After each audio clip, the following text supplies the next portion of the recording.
In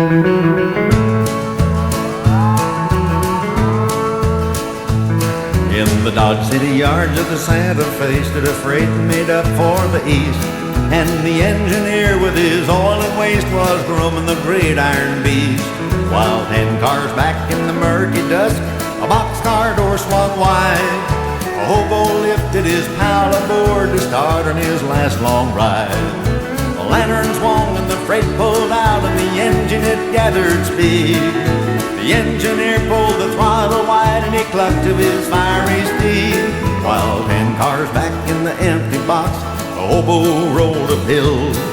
A flare of the match showed his partner's face, stark white and deathly still. As the train wheels clicked on the couple and joints, a song for the rambler's ear.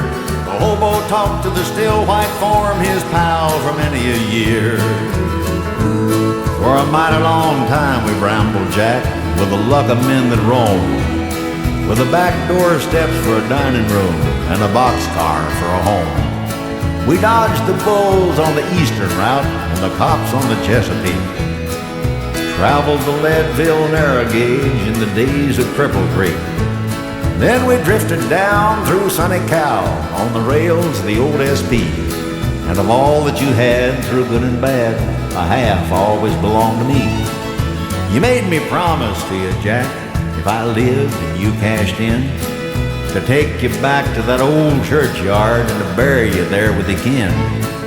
You seemed to know that I'd keep my word, for you said that I was right. Well, I'm keeping my promise to you, pal, 'cause I'm taking you home tonight. I hadn't the money to send you there, so I'm taking you back on the fly. But it's a decent way for a boat to go home to the by and by. I knew that fever had you, Jack, but that doctor just wouldn't come. He was too busy treating the wealthy folk to doctor a railroad bum.